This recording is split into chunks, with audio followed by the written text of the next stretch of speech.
Oke, kembali lagi ke vlog Boy Satria.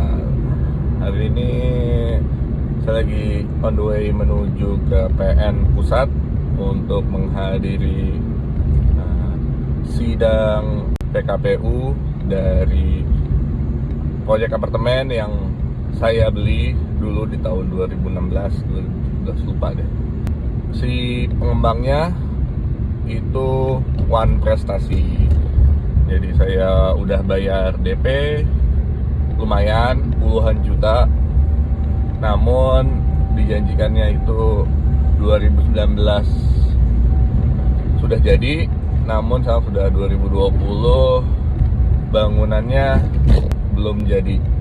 Harusnya itu udah serah terima kunci akhirnya oleh para kreditur, konsumen, developernya itu digugat ke PKPU dan dikabulkan.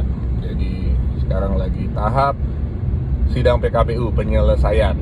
Lokasi apartemennya itu di Jati Asih. Jadi di tahun 2016-17 itu emang Jati Asih itu tiba-tiba jadi naik banget, berkembang. Tadinya harga tanah per meternya itu murah sekali, di bawah 1 juta. Namun di tahun 2016-17 itu pada saat tol Jor jadi, Jakarta Outer Ring Road, dan udah keluar Jati Asih, tiba-tiba harga tanahnya langsung naik gila-gilaan, nyampe 4-5 juta rupiah per meternya dalam waktu yang sangat singkat. Sudah mulai banyak restoran-restoran yang mulai buka di daerah Jati Asih, membuat daerahnya itu jadi sweet banget. Nah, kenapa saya beli apartemen di situ? Karena itu dekat dengan salah satu hotel ya. Jadi dengan punya unit apartemen di situ akan memudahkan saya kalau bisa lagi kontrol ke sana, capek ya bisa stay di sana, di apartemennya bisa berenang-berenang, chill dan macam-macam lah. Jadi di proposal perdamaian sang developer itu ditulis bahwa di tahun 2016 pemerintah mengeluarkan kebijakan baru mengenai besaran uang muka untuk KPA ya, kredit kepemilikan apartemen, yang membuat mereka jadi lebih susah jualan. Yang kedua, di tahun 2019 mereka bilang ada pemilihan presiden yang membuat ketidakpastian lah ke backingan perbankannya, jadi nggak cair lah, intinya seperti itu. Ditambah lagi sama COVID makin parah.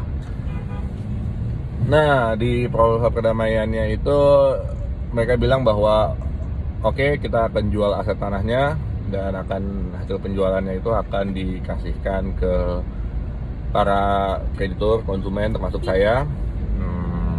Prosesnya itu jadinya makin lama. Di proposal sih dibilangnya sekitar awal tahun 2021 tanahnya laku, akan uang hasil penjualannya akan dibayarin ke para konsumen. Jadi sebenarnya aman lah, nggak akan ada masalah kalau semuanya lancar. Cuman yang bikin annoyingnya adalah jadi saya harus sering-sering hadir ke sidang, mantau perkembangan, sekalian belajar juga sih. Nah, yang mau saya share dari kejadian ini adalah betapa saya tidak sukanya membeli properti di primary market. Nggak peduli itu apartemen ataupun rumah tapak, karena ada ketidakpastian dan ada resiko bahwa proyek tersebut gagal dan batal. Nah, kalau misalnya gagal dan batal, walaupun nantinya ujungnya uang kalian akan dikembalikan, namun prosesnya itu lama. Itu pun kalau misalnya lancar ya, si developernya itu komit terhadap proposal yang udah disepakati bersama.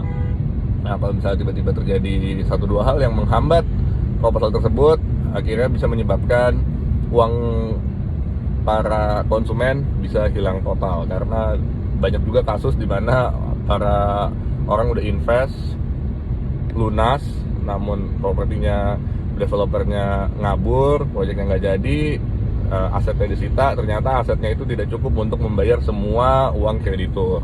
Jadi akhirnya para konsumen yang udah bayar lunas nggak dapat apa-apa. Sedih sih.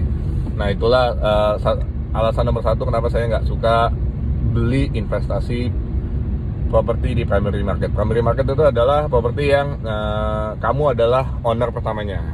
Jadi ada primary market, ada secondary market. Secondary market tuh jadi kamu beli rumah atau apartemen second, beli dari orang, bukan dari developer. Itulah yang pertama, ada ketidakpastian dan ada resiko uang kamu bisa hilang kalau misalnya proyeknya nggak jadi. Alasan yang kedua adalah pada saat exit menjual, kemungkinan kamu nggak akan dapat harga yang bagus, karena yang namanya kamu beli di primary market berarti kamu kan beli dari developer kan, berarti kamu bukan satu-satunya customer di situ. Mungkin kalau unitnya itu apartemen, mereka menjual ribuan unit, kamu salah satunya, atau perumahan ratusan unit, kamu salah satunya. Pada saat jadi, kalaupun udah jadi, tiba-tiba kamu BU, kamu jual, sudah dipastikan di waktu yang bersamaan pasti juga ada orang lain yang akan menjual dengan tipe yang sama, bentuk yang sama, kondisi yang sama, kualitas yang sama, dengan harga yang lebih murah dari kamu. Itu udah pasti, karena yang namanya orang BU kan kita nggak tahu, mereka bener-bener terserah deh mau laku berapa aja, yang penting cair, karena emang lagi butuh untuk membiayai orang tuanya yang sakit, atau biaya pendidikan, atau dia pindah kerja ke luar pulau, macam-macam. Sehingga membuat exit strateginya itu yang harusnya kamu bisa mendapatkan capital gain yang cukup besar, jadinya nggak sebesar yang dijanjikan developer. Itu yang kedua. Yang ketiga, dari sisi cash flow-nya itu pun juga sama. Lagi-lagi karena kamu bukanlah satu-satunya pembeli proyek tersebut, pasti ada orang lain yang beli unit di proyek tersebut untuk investasi. Jadi mereka nggak tinggalin di situ. Efeknya tuh apa? Kalau misalnya untuk investasi, otomatis kan nggak ditinggalin tuh kosong. Nah mereka pasti nyewa-nyewain dong. Nah biasanya mereka itu karena sibuk, mereka tinggalnya jauh, mereka nggak update harga, mereka nggak tahu situasi dan kondisi di sana. Akhirnya mereka masang harga murah, ya jadi di bawah pasar, karena mereka memang nggak tinggal di situ, bukan orang situ.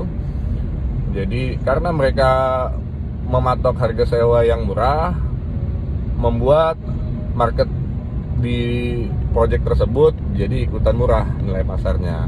Nah, jadi ngancurin harga lah. Itu membuat kamu yang berharap bahwa kamu bisa mendapatkan income cash flow yang besar dari situ, jadinya akan terhambat, akan tidak seperti yang dijanjikan oleh developer. Karena adanya orang-orang investor tersebut yang nggak update harga, yang ngerusak harga. Logikanya kan gini, unitnya sama, lokasinya sama, ukurannya sama, kondisinya sama, umurnya sama. Ngapain beli yang lebih mahal atau nyewa di yang lebih mahal? Pasti customer yang akan beli atau nyewa pasti akan nyari yang paling murah. Dan yang keempat, yang terakhir adalah dari proses pembeliannya. Jadi kalau misalnya kalian beli di primary market, kalian beli harganya ya fix. Misalnya apartemen harga 1 miliar, ya udah harganya 1 miliar. Akan sulit sekali kalian bisa mendapatkan apartemen tersebut dengan nilai 600 juta atau 700 juta. Kalau misalnya kita beli di secondary market, beli dari orang, apartemen yang sama, unit yang sama, lokasi yang sama, tapi kalau misalnya kita memiliki teknik negosiasi yang bagus, yang jago, kita bisa mendapatkan harga mungkin dengan diskon 30% atau 40%. Itu ada ilmunya tuh, negosiasi properti. Kalau misalnya kita beli primary market ke developer, nggak bisa tuh diterapin hal-hal seperti itu, karena ya developer ya kalau misalnya yang legit ya mereka nggak BU. Tapi kalau misalnya secondary market, di mana mereka itu macam-macam, ada yang jual santai, ada yang jual cepat, ada yang jual BU, ya udah kita tinggal cari aja para penjual yang menjualnya itu BU, dan kita bakal bisa dapat harga yang super deal, super good deal. Nggak cuma dari sisi harga loh, dari termin pembayarannya juga bisa santai, bisa pembayaran cash bertahap tanpa bunga, bisa kita tinggal dulu, lunasinnya nanti, macam-macam, tergantung cara kita negosiasi. Jadi itulah 4 alasan utama yang membuat saya jauh lebih suka beli properti di secondary market. Ya, kelemahannya secondary market adalah ya kualitasnya sudah pasti tidak sebagus primary. Yang namanya primary kan bangunan baru, ya kan, furniture baru. Kalau secondary itu kan udah dipakai, pasti perlu renovasi. Jadi kalau bisa kamu beli, kamu harus nge-spend ekstra uang untuk melakukan renovasi. Oke, ini saya udah mau nyampe ke PN untuk mengikuti sidang lanjutan. Doain aja, moga-moga, katanya sih Februari uang saya bisa dikembalikan semuanya kalau lancar. Amin, doain. Oke, udah sampai ke PN.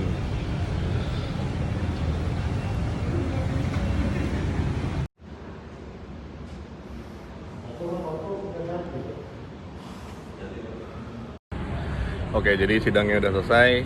Ini mungkin sidang ke 7 atau 8 atau 9 gitu, udah nggak ngitung deh. Yang sebenarnya pada intinya ya sama-sama aja, bahwa si developer berkewajiban untuk menjalankan putusan perdamaiannya, yaitu pada bulan Februari 2021 harus membayar utang-utang kepada kreditur termasuk konsumen seperti saya. Ya, jadi inilah drama yang terjadi. Kalau misalnya, dan salah satu resiko yang mungkin terjadi apabila kalian membeli primary market. Terus kalau udah tahu gini, kenapa dulu saya beli gitu? Ya karena dulu tahun 2016-2017 tuh saya masih bodoh lah mengenai properti. Saya baru mulai belajar tentang properti itu di 2018-2019. Dulu pada saat saya beli, saya mikirnya cuma, oh iya, Jati Asih itu daerah berkembang dan pasti akan naik nilainya, kapitaliannya pasti akan tinggi. Ternyata saya tidak memperhitungkan masalah resiko developernya mangkrak. Masih ini lama lah, daerahnya maju, lokasinya bagus, beli di situ pasti untung. Tapi nyatanya tidak. Oke, teman-teman, semoga ini menginspirasi dan jadi bahan pembelajaran buat teman-teman semuanya yang baru mau mulai membeli properti. Oke, see you di next video. Bye-bye.